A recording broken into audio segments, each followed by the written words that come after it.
The all-time greatest intern slash producer we've ever had, of course, Tuddle in Florida. From the Hobo Fish Camp, it's the Tuddle Daily Podcast. No wonder nobody likes you, Tuddle.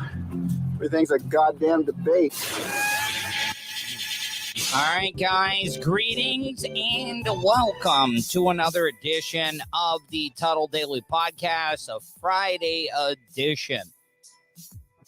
Let's get some interaction going on. I want to talk to some people. I got a guest coming up at 7:30. I got my guest, Larry Brucia. I butcher everybody's name, but he'll be coming up at 7:30 on today's show. Going to talk about Hurricane Nicole. Going to view some video of some of the devastation with the erosion and stuff that ended up happening. I got a story about the world's largest belt buckle, and a couple ends up getting killed in Orange County from down power lines.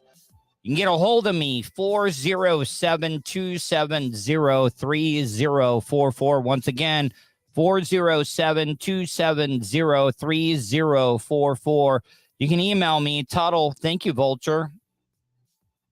Vulture says, I'm Liz Chiz, Lima Charlie, loud and clear. DR coming in. DR coming in with the $5 super sticker on YouTube. I do want to start off the show by wishing everybody a happy Veterans Day. So you don't say Happy Memorial Day. Memorial Day is not one of those celebratory holidays. It's kind of a mourning holiday, not mourning like before afternoon, but just mourning. And then the Marine Corps birthday. My producer Vulture, he is I don't even know if they even use the word jughead anymore, but Vulture, lifelong Marine, and happy birthday to the Marine Corps and happy Veterans Day.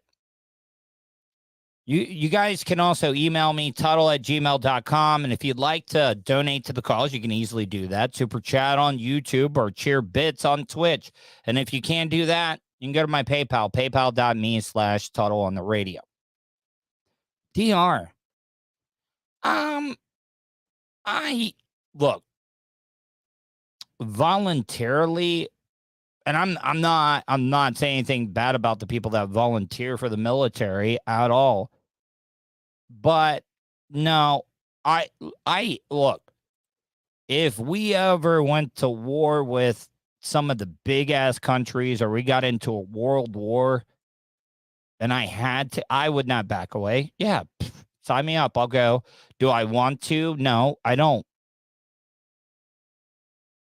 That's why they call the people from World War II the America's or the world's greatest generation, because that's what they are. No, Jason Martin, I'm 42, about to be 43, but Jason, you don't think if there was a world war and if there was a world war that like I wouldn't be able to, they would not take me if they didn't need people? Hold on. Hold on. Joe the Supermark is texting me. Are you watching on Facebook? Because everybody, is there anybody right now that's watching that's on Facebook? Vulture, if you're listening right now, can you know what? I will just check it myself and see if it's working on Facebook. Like I said, this isn't the first time that I've heard from Joe, where Joe the Supermark said that the Facebook stream wasn't working. Look right there. I'm on. It's definitely working. It's working for me, Joe. I've not had one single person complain to me about the Facebook stuff. Anyway, so I cannot play the video tonight. I just cannot play the video tonight. Because I was going to live stream it last night, but I did not live stream it. Because, hey, what up, Biggie? But last night, there was a lot of police activity near the community where I live at.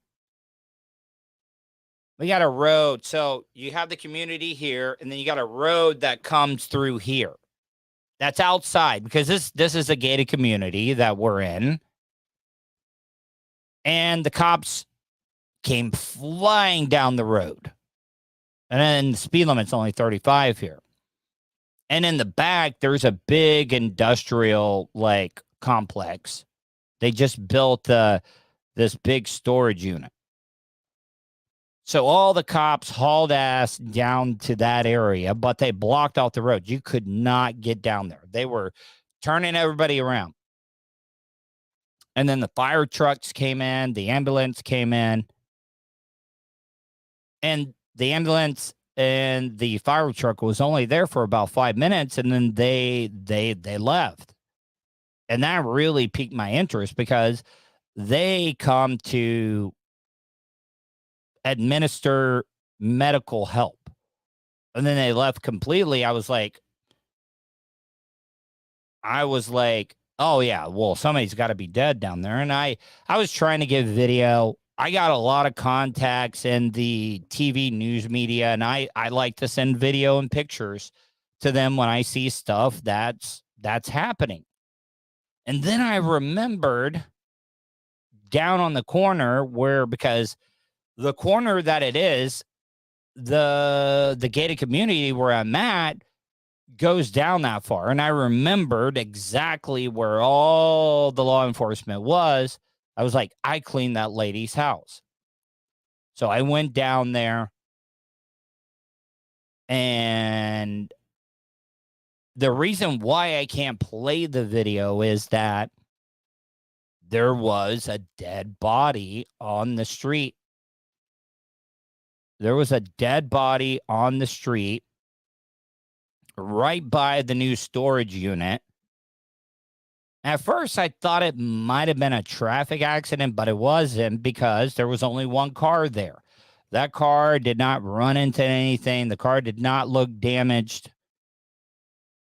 And in front of the car was a yellow tarp. And you could tell that there was a body underneath of it. But I was able to get in this woman's backyard, and I was able to get some really good video.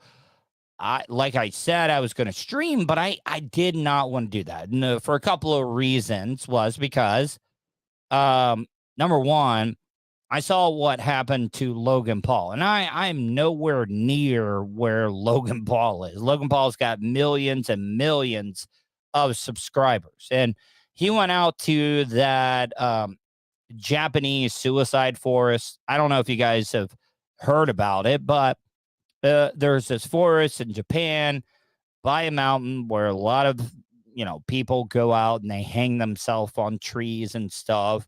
And that's just where they do it.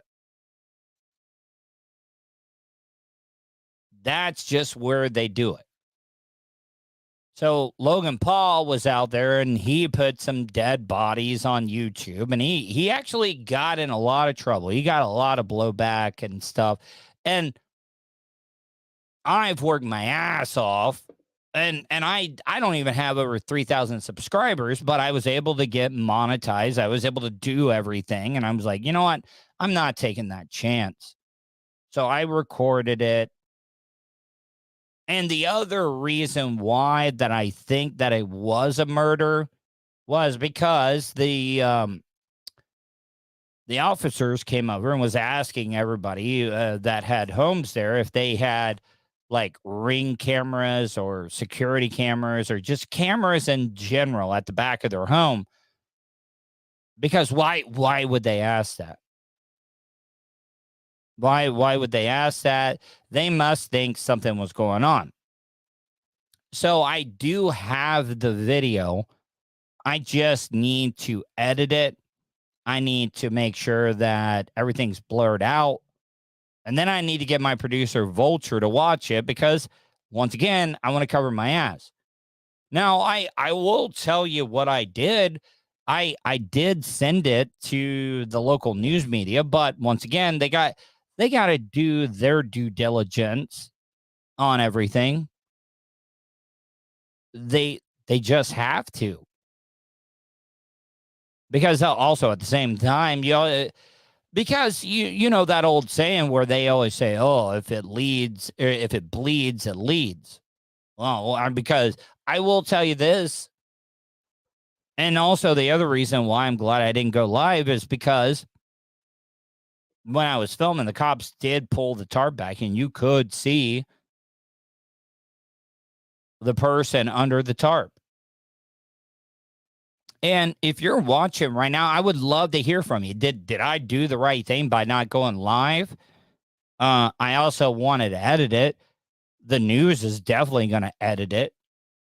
But I have also been looking around. I have not been able to find out one single little piece of information of what happened.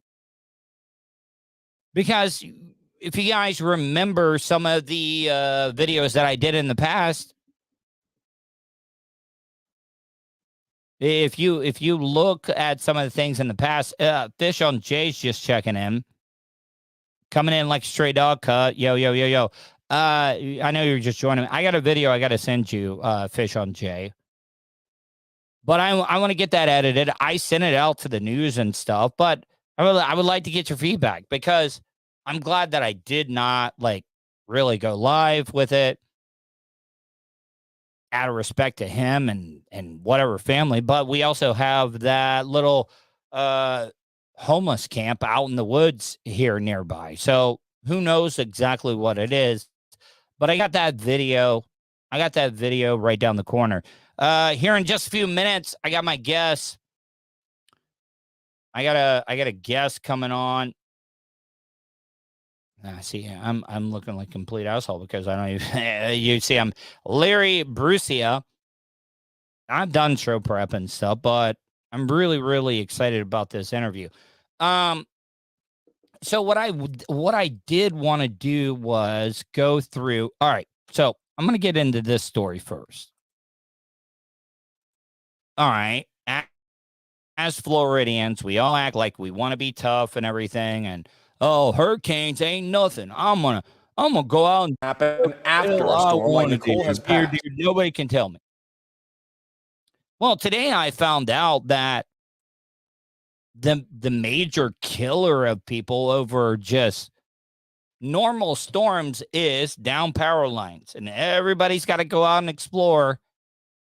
And in Orange County, 2 people ended up getting electrocuted from down power lines because they just had to go out and explore.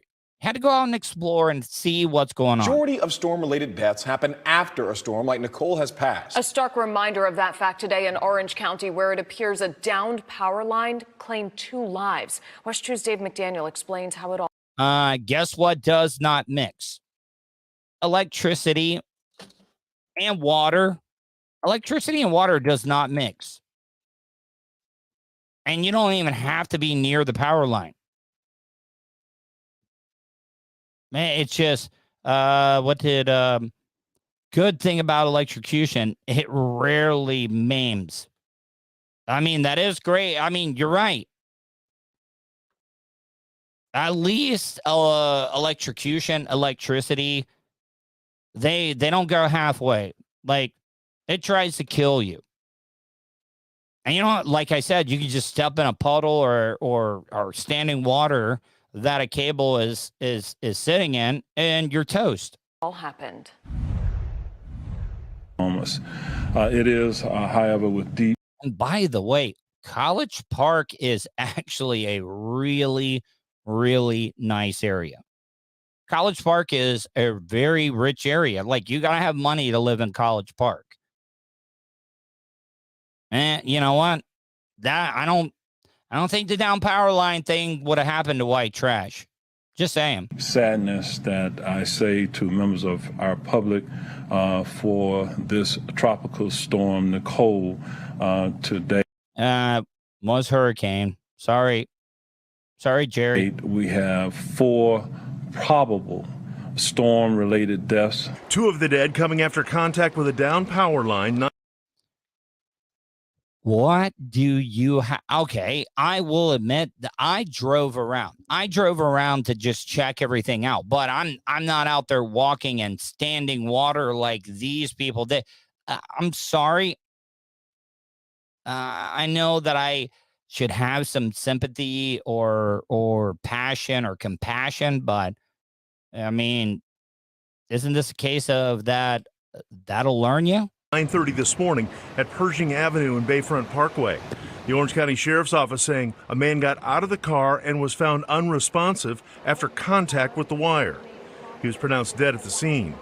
A woman in the car was rushed to the hospital but did not survive. This is a case of rich people, because College Park, Fish on J, you're in the chat room right now. College, you got to have money to live in College Park. Sorry, you just have to.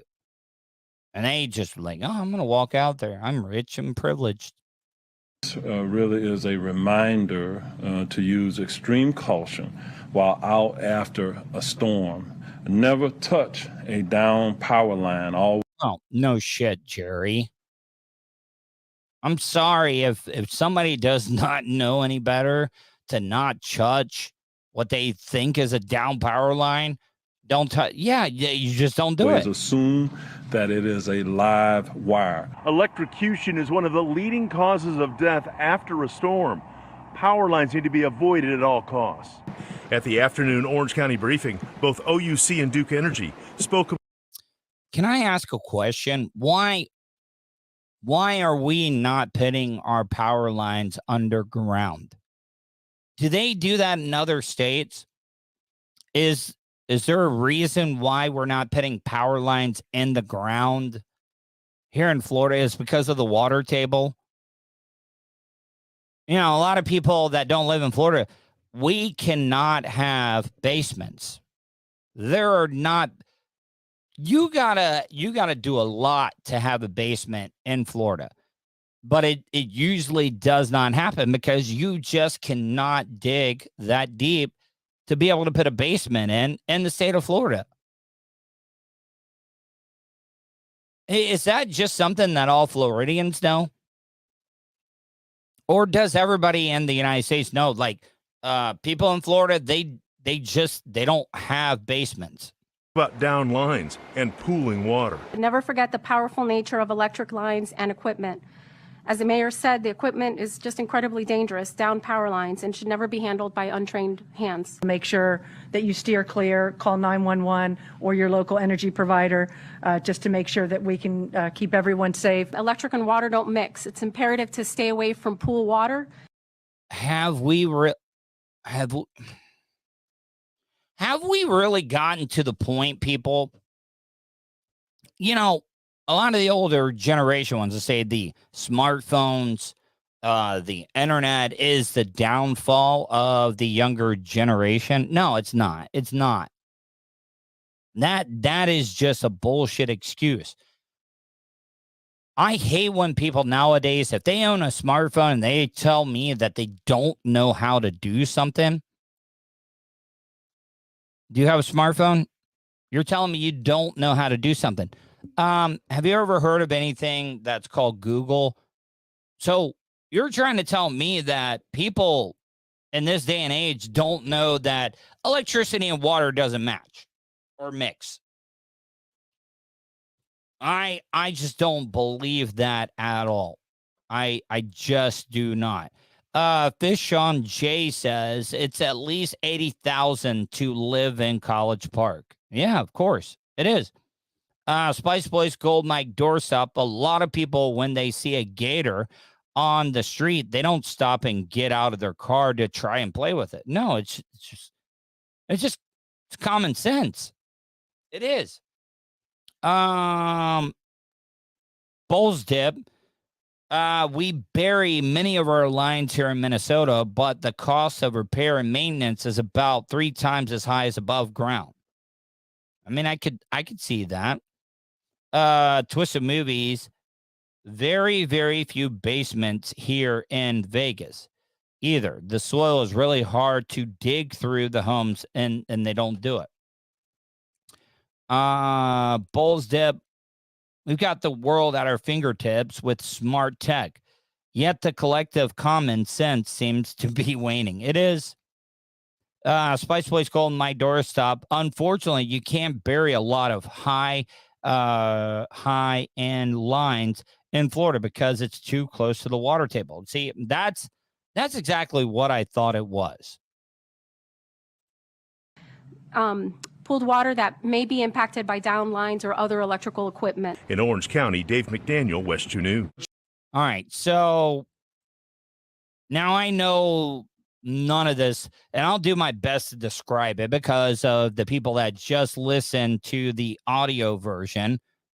And if you're just listening to the audio version and you want to see any of the videos that I'm about to play, because I don't think people realize how bad this, even though it was a Category 1 storm. And I do not want anybody to think that I feel bad for the rich people whose homes on the coast got destroyed. I mean, Fish on Jay, you already said this earlier in the podcast. Everybody cuts their own deal. If you're going to live on the coast, that is just the cost of doing business. And mark my words, you are going to see the end of being able to drive on the beach. I know that's why our beaches here in Central Florida, especially in Volusia County, are so popular because you can drive out on them. I really do think that those days are going to go away. Because, say what you want, people driving on the beach is wear and tear on the natural environment of things. We need to just walk to the beach if you have to. I know that's a pain in the ass. I know that it's convenience to be able to drive on the beach. But we got to think about this because the real reason why the erosion, well, it was a king tide. I know that a lot of people don't believe in global warming, and I don't think this is global warming, but we got to let the vegetation grow on the coast because people don't realize this. Mangroves, dunes, grass that protects the coastline. It does. You might not think that it does, but it does. And we got to get off the beaches with the vehicles. We got to do a better job at protecting them because I've always said this. The most important resource in the state of Florida is our water and our beaches. Look at this, people. This is Wilbur by the Sea, just north of Ponce Inlet. Look at this. Wow. I mean, look at this, people. I mean, look how much erosion that this is happening. The 1-2 punch of Ian and Nicole was just too much. And I got a lot of these videos, and I got to tell you who's been doing a jam up job reporting on the storms is Claire Metz. Claire Metz deserves the MVP of the hurricane coverage for sure. Here's another video from the erosion of Hurricane Nicole. Now, I'm sorry, There's a lot of rich people. There's a lot of rich people's homes, which have insurance. You chose to live on the beach. I feel bad. I'm sorry that you're going through this, but I feel worse for the people in Orla Vista that might be the working day blue collar type people and Orla Vista that got flooded out when the government was supposed to fix the flooding problems. This is bad. It's horrible. It's bad for the economy here in Volusia County. It's bad for the infrastructure. I mean, there's part of A1A that's completely washed out. I don't know if you know that, Fish on Jay, up in Flagler. Some parts of A1A you can't even drive down, but this is bad. Do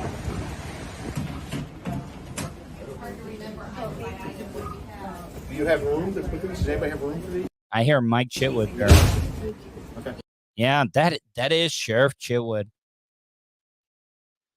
I'm telling you, a lot of people love Grady Judd, and Grady is amazing, but I got to tell you, Sheriff Mike Chitwood, man, he's maybe some things I don't agree on, but for the most part, Sheriff Chitwood cares about the county. Yeah, she's got a couple of our neighbors. We've got her. Okay. So that was storm video number 2. Yeah, I had so many of these small little clips, and most of these clips that I found were from Claire Metz on West Channel 2. This is how I was able to find most of these. This video right here is pretty kind of blew me away. Look at this, guys. And once again, these are all $1 million homes. But this just shows you the sheer power of the storm, even though it was just a category 1. Man. You know, who I do feel bad about is some of these condos where a lot of older people, retired people are living. They were told to get out because the last thing that they want here in Volusia County is something like that happened down in Miami with that collapse of that building. But there's also like 6 or 7 buildings in Volusia County that are over 10 stories tall that the front end that faces the ocean does not have any foundation underneath of it because the ocean, the 1-2 punch of Ian and Nicole, plus being a king tide full, the moon is almost full. I mean, it just was too much. It really was. It's Champlain Tower, Bowls Dip. That's the one I'm talking about. And a lot of those condos down there kind of remind me of that. And they definitely don't want the same type of thing to happen, which happened down there. So, you got my guest supposed to be coming on here real soon. I did have one more video that I wanted to play. Kind of wanted to kill a little bit of time before he comes in.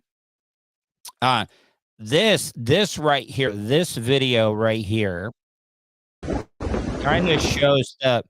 So all the videos you saw were from above. The video I'm about to show you is from the beach level, and it shows you more of the devastation, in my opinion. Look at this. Wow.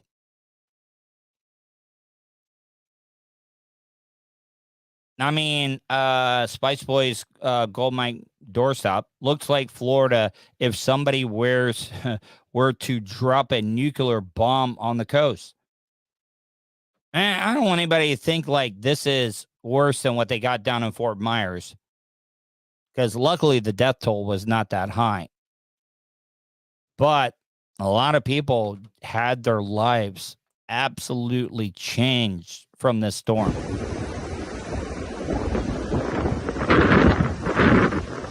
Look at that. That is a big ass home that just fell into the ocean. I really do think that we have to get off of the coast. Do we really, really, really need to have 10-story buildings or higher, or these big ass homes that close to the beach? Have we really become that lazy as people? I would rather have a home on the intercoastal. I have absolutely no interest at all at living on the beach. I just don't have any interest on living at the beach. Because what? Why? Water always wins. I know I'm stealing that from one of my favorite Doctor Who episodes, but water does always win.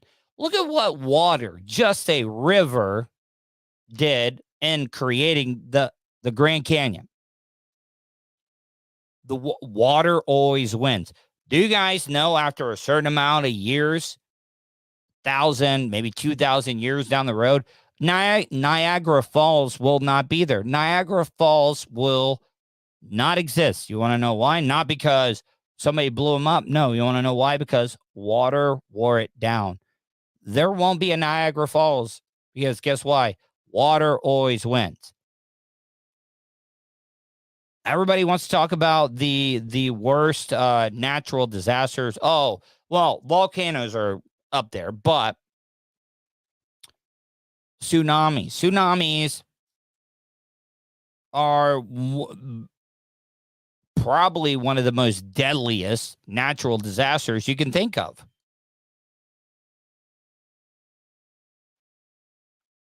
So back to my thing, water always wins. Oh, my guest is here. Sorry. So hold on. My thing, water always wins. Oh, my guest is here. Sorry. So I'm gonna turn that down. Hold on. All right. My thing, water always wins. Give me a second. Sorry. All right. Yeah, I'm getting your feedback, man. Do you have audio like feeding back into your thing? Because I was hearing myself there. All right. Yeah, I'm getting your feedback, man. Do you have audio like feeding back into your thing? Yeah, do you have headphones? Because like I'm hearing everything I'm saying. Man, do you have audio like feeding back? Can you hear me? Do you have audio like feeding back? Sorry. Yeah, no. I can't do the interview. I can't do the interview if I am hearing the feedback. Yeah, no. I just give me a thumbs. How about this? Can you hear me? Give me a thumbs up when you're ready to go because I'm getting a lot of people. How about this? Can't. Anyways, if you're just tuning in, welcome to the Tuddle Daily Podcast. I'm waiting for my guest, Larry Brucia. No, I didn't want to be rude or anything. Give me a second, guys. Vulture, if you're listening, can you reach out? But I can't do that interview if I'm hearing myself in the background. And now I've lost complete track of everything. So I'll just get into another story until he comes back. I hope my guest ends up figuring it out and we get that whole thing. Larry Brucia is going to give me a call. I saw this story. This might be one of the dumbest world records that I've ever seen in my life. An Abilene welder and the constructor. This guy is a welder, and a lot of you guys don't know. I used to be a welder. When I first started out on radio, that's all my dad did. My dad was the most amazing welder. He knew steel erection buildings and how to put up. he could have been an architect. He could have been an engineer, because you could give him a blueprint. He could put up a building no matter what.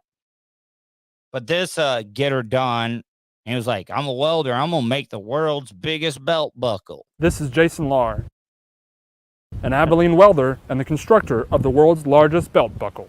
All right. So, what is the definition of a belt buckle, right? Goes on a belt. It's got to be on pants, right? I mean, I could make any piece of metal that I wanted, and I could call it a belt buckle, but what constitutes a belt buckle? I don't think that this is a world record at all.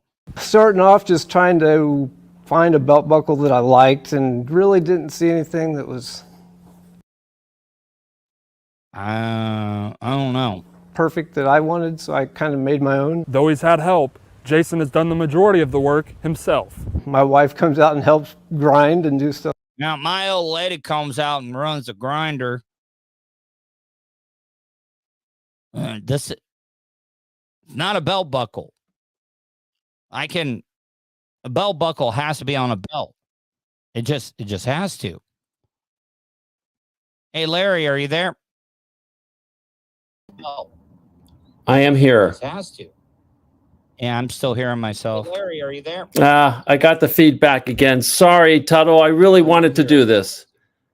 You want to reschedule? I'll reschedule. All right. See you, Larry. All right. So, And a friend of mine has been out and helped quite a bit on it. And for the most part, though, it's just kind of been me. But that doesn't stop him from enjoying the work he's doing. This is certainly a big project, but, it just sounds it's not a belt buckle. like a lot of fun. Julie Weeks, the director of Abilene's Convention and Visitors Bureau, is excited for the town to be a part of it. We have created replica belt buckles, and so we are selling those to help. I mean, I like when, because I think I played a story about up in Illinois about the city that, got bypassed by the interstate, and they just created the world's biggest stuff. They were better at marketing, in my opinion. They were. Unless you got a giant man, like, can a belt buckle be a belt buckle unless there's a person that can wear the world's largest belt buckle? Like, if Andre the Giant was still living around, you could put a belt buckle on him. It's got to be on a belt with pants on somebody to be able to hold it up, right? This is not a belt buckle. Not only come up with our match money for the project, but also give people an opportunity to create a great Christmas gift and get their name on the back of the world's largest belt buckle. And Julie says she just wants people in the town to be proud. All of Abilene will be represented on this. All right, man, I'm so proud of that belt buckle that's not even on a belt around somebody's blue jeans on a giant person. Not a belt buckle, so I really hope it appeals to everybody. With the grand reveal happening in just a month's time, Jason hopes everyone enjoys it as much as he. That's a nice welding helmet there. Dude, I welded one time. I was working on University High School out in Orange City. We picked up some day laborers from Alabama, and you could tell they were some hardcore partying welders. Now, they were old, say probably 40s, early 50s, from Alabama. So in the morning, they didn't get a lot of work done in the morning. And they weren't the steadiest welders. They didn't weld too great in a straight line before lunch. Now, hear me out, and I'm going to tell you why that is. Should I try it again? Let me see. How's this? Hey, Larry. Can you Hey, hear it me? works. I can hear you. I don't hear myself. All right, we can do this now. All right. Hey, Larry, how are you, my friend? I'm good, Tuddle. Hey, listen, I'm sorry about what you guys are going through there in Florida. Yeah, it's bad. I mean, this isn't as bad as what Ian was, but Fort Myers got completely flattened down there, but the erosion and everything that we've had down here. But I also have a hard time feeling bad for a bunch of rich people that had humongous condos right on the beach either. I mean, you could afford it. I'm sure you could afford the insurance and stuff. I feel bad for the little people down in Fort Myers. Absolutely. It's still Absolutely, bad. Tuddle. It's still bad. So, Larry, how do you pronounce your last name? I'm sure I was butchering it. Yeah, you're okay. You were fine. It's Bruscia, but Bruscia. I go by Lorenzo. Lorenzo. Yeah. Lorenzo. Lorenzo is way cooler, way more interesting than Larry. I'm not saying Larry, but Lorenzo. It's like you're some Spanish bullfighter or something. Like that. So Lorenzo, I like to give my audience or my guests the floor to be able to tell my audience a little bit about themselves. Sure. Well, actually, I've been an adventurer all my life. I've been writing, doing games, doing photography and novels. And about 7 years ago, I decided to see if I could do all my ideas at one time. And I did. I created what I call the Mass Trilogy. And the Mass Trilogy is a book, a set of poems, photographs, and I've embedded clues in all three of those where I've hidden an object somewhere in the world. And the game is to find it. So it's like geotagging in a book and stuff almost. But Larry, do you remember those books back in the day? I remember them because I went through like elementary school, middle school, high school, through late 80s. I graduated in 98. So do you remember those choose your own adventure books back in the day where you would read them and like you could make a choice and then they would say like flip the certain page or whatever. Right. So I'm not saying your book is like that, but that's when you were describing it, that was like the first thing I thought of. Yeah. Well, you know what, Tuddle, I think that the world is so screwed up in so many ways that we've got to have fun along the way. And so for me, creating a game and hiding an object somewhere in the world and to be able to see if you can find the clues in the books and in the poems and in the photographs, that's half the fun. And so were you a big fan of the Da Vinci Code and Angels? Yeah, I was a big fan of the Da Vinci Code. I thought it was, I mean, what I've done is different, but it's along the same lines, I guess, in some respects. You've got to figure out where I hid this. And the truth of the matter is that because I'm on your show and because I want to support what you're doing, I'm actually going to give your listeners the first major clue as to where I hid the mask. Oh, wait, hold on. So, all right, wait, it's a mask. Yep. Do you describe it's the death mask. It's the death mask of Francesco Bernardone, who ultimately became Saint Francis of Assisi way back in 1228. But this isn't about the saint or all of that. How much history and facts are actually incorporated into the book? A lot. All right. A lot. So, the book is called The Secrets of the Caesarians, and it's about the death mask that travels through people's hands from 1226 to 1805. So you get to meet all these historical characters, from Beethoven to Botticelli to Cosimo de' Medici to all kinds of characters, and the mask influences them to do great things in the world. In fact, I have here a couple of books. There's one of them right there. What is the mask? Do you put any pictures or describe what the mask looks like in the book? Well, you have to find it. Nope. The only way you can see the mask is to actually find it. And as I say, I hid it somewhere in the world. All right. So what are some of the clues here? Yeah. So I'm going to show you something right behind me. This is actually a photograph. One of the photographs is going to be a couple of shows taking place in Europe, but these are 5x7. You have like a whole rising background and everything too. I do. So here's one of the photographs, and there's actually a clue in this photograph, and the clue is right down here. See this crown of thorns? That's one of the clues. Is that supposed to, I mean, is that, well, I mean, so we're talking around where Jesus would have been hanging out with then, right? Or hanging out at? Yeah, sort of. But I mean, what you do is, Tuddle, is you end up actually finding the clues. They're called lesser clues. You find one lesser clue in the novel, one lesser clue in the photograph, which is here, one lesser clue in the poem. Can I see where his hand is there? Like, can you Yeah. show the camera right there? I just want to look, because like sometimes, like if the finger's pointing at something, it might mean something. It might, yeah, more than anything. And this is 5 by 7 feet. This is the size of this photograph. And is that and supposed to be Jesus? Is that Jesus? No, it's Francesco Bernardone. Mm-hmm. Is he drunk? Is he dead? I mean, no. The title of this is called Penitence. He's asking for he's asking to be forgiven. But there's all kinds of. I'll give you another idea of. This is how I created the photographs. You can see that I would sketch and then do these little mannequins and then sketch again for the lighting and the camera angle, and then put people in front of the screen and in post-production put a background. All right. So Larry, it seems like, or Lorenzo, I do apologize, Lorenzo. Yeah, that's all right.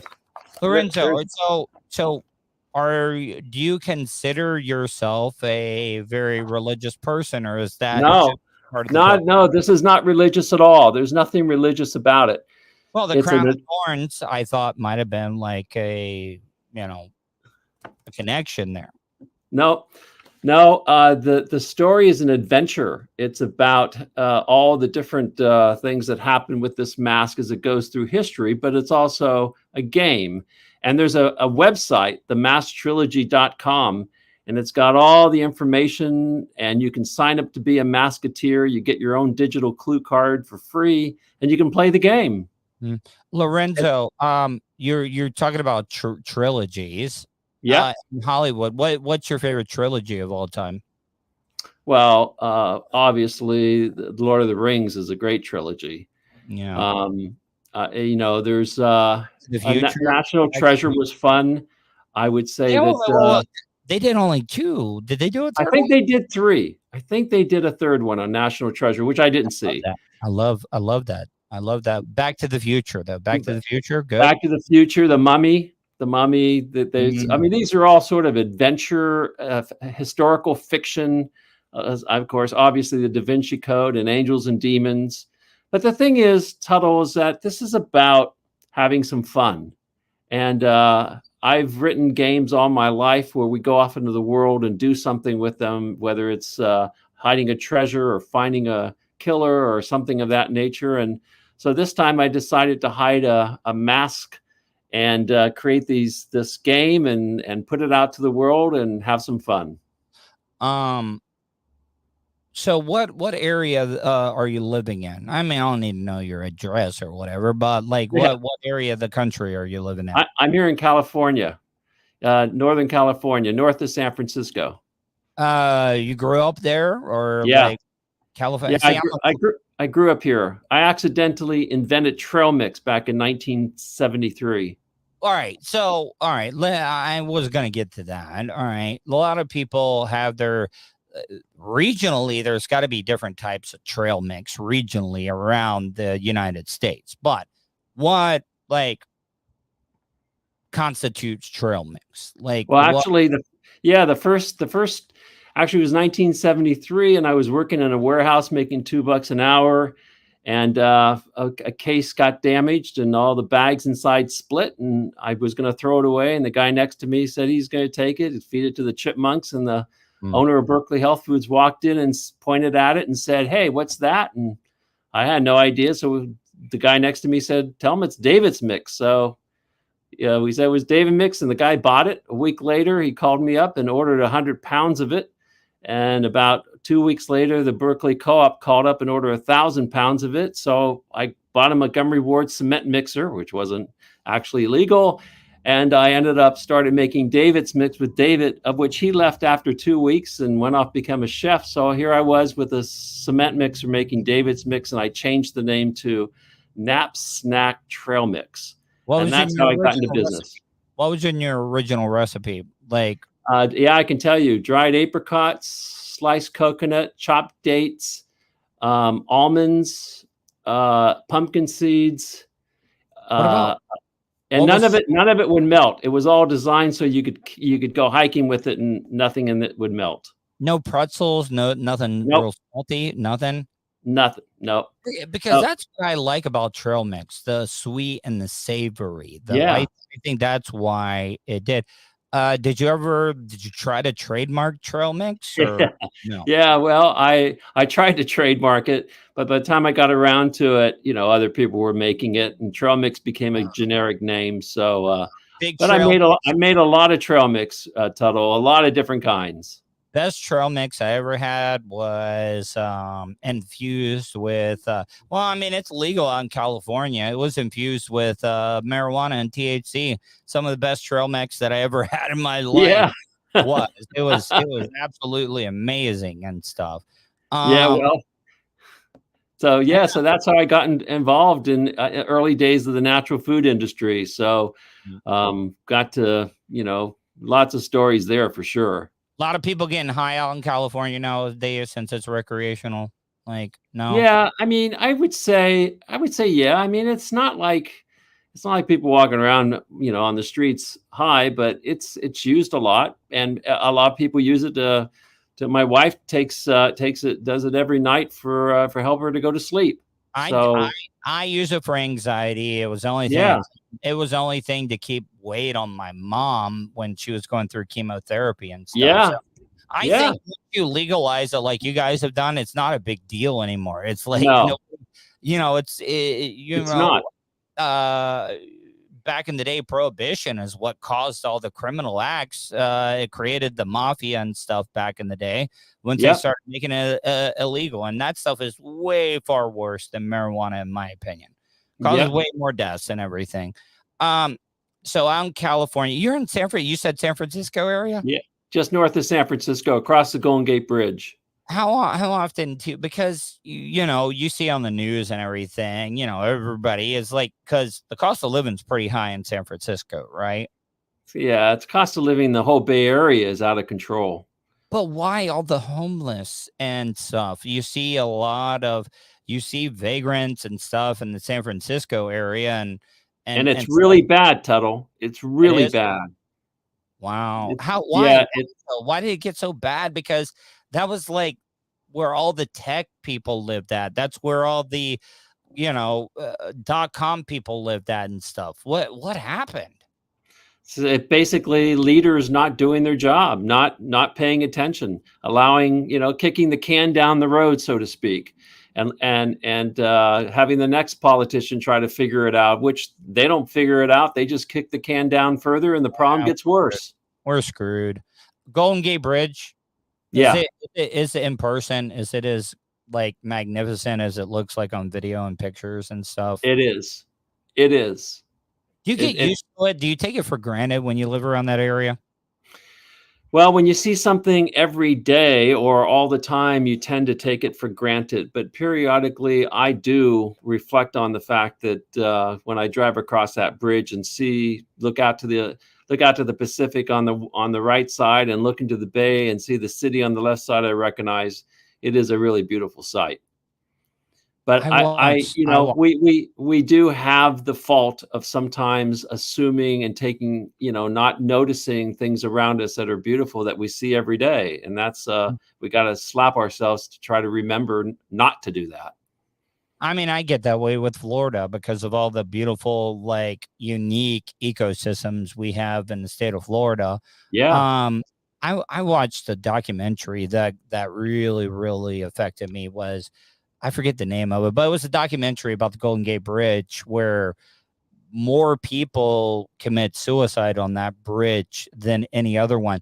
We have the Sunshine Skyway Bridge over in Tampa. Yeah. I worked over in Tampa the past 10 years, and that was number 2 behind the Golden Gate.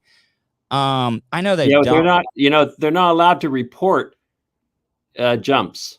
They're not. Why? No. Because they don't want to encourage people jumping. So they don't announce You do not ever read about anyone jumping off the Golden Gate Bridge in the newspapers, or you don't hear it in any of the newscasts. Has anybody ever survived? Yes. Off of the Yes. Golden Gate? Yes. A number of them have. I mean, that I can only imagine. You know, I've had my really, really dark times and stuff, but how that would change you if you did that and then you survived. Like, how great would life be? Like, you know, you got a second lease on life. That's right. I don't know. I'm sorry. I didn't mean to get all dark and everything, but that it just popped into my head. And No, that's all right. That's all right. I mean, anything you want to know about the area, Tuddle, I'll be happy to tell you. I've been around this area for over 50 years. All right. Lorenzo, I you know what? You're a really good dude. Like you roll with the punches and everything. You are I see, I'm always looking for people regionally. I'm looking for somebody that I can connect with, that I can have on the show every so often, that could be almost like my West Coast correspondent. And I'd be happy to. I like what you do, Tuddle. I like your approach. I like how you think, and I like what you say. And if I can help you in any way, I'll be happy to. Well, I mean, vice versa, man. Let's have a symbiotic working relationship here. We can help each other out and stuff. But you know, if my audience and people that are listening to the audio version later on down the line, what is a website where they can find out everything you're doing, everything, all the content you're creating, or just a website in general? Sure. So the website is themasktrilogy.com. The Mask Trilogy. I'm gonna have to go find that book so I want to check it out. Check out the website. It's really fun. There's lots of good information. And because if any of your listeners are listening and they want to get a step in front, the game actually starts November 15th. So it's coming up, and you have to find 10 greater clues. But the first greater clue I'm going to tell you guys, because this is pretty cool. And if I come on the show again, I'll even give you more clues. The first greater clue answer is Italy. So the goal is you've got to keep narrowing down the geography to find exactly where it's located. So the country's Italy. Now you've got to figure out where in Italy it is and just keep narrowing it down. Do you have the Italian heritage? I do. I mean, yeah, my grandfather. Yeah, I have family in Sicily and Venice and Napoli. Yeah, the only place in Europe I've been to is the United Kingdom. I'm a big football fan, soccer fan for the Americans that are listening. Yeah, but I watched Stanley Tucci. It was like Finding Italy, Discovering Italy. Yeah. I absolutely loved it. I loved it. I want to go so badly. Well, I have a show in Poppi, Italy in May of next year, and in Sicily of next year. 2 photography shows, all with these types of pictures that you see behind me. One's in a castle and one's in an old church in Sicily. See, I could sit here and talk to you for like a complete entire show, because I'm big into history. I wanted to talk about Mussolini and stuff, but sure. But we'll save that for another time. Lorenzo, once again, tell my audience before I let you go how they can check out your website and whatever you want to plug. All right. So all of the listeners, if you'd like to become a Masketeer, you can sign up for free at the website www.themasktrilogy.com, and you'll get your own digital clue card, and you'll get discounts off of anything in the shopping cart. And if you actually find the location of the mask, you can do it digitally. You don't have to go there. If you go there, it's fun, but you don't have to. You just need Google Earth and Google, and there you go. You'll become a gold Masketeer, and special things happen when you do. All right. Hey, Lorenzo, yeah. I know you got my email and stuff, but email me all your contact info. I'd like to talk off the air in the future. Think about some ways we can help each other out and stuff. Okay. Sounds great. Thanks for having me on. Great show. Thank you so much. I really appreciate you coming on my show. You got it. All right, man. Have a good night. All right, guys. I'm going to get out of here. Hopefully you enjoyed this week's of shows. I'll be back Monday. If you ever want to catch up on the audio archives, I got close to 730 shows. You can go, you can find, just search the Tuddle Daily Podcast on iHeartRadio, iTunes, or Spotify. If you're listening to the audio version and you want to catch the show live, you can do that Monday through Friday, 7 p.m.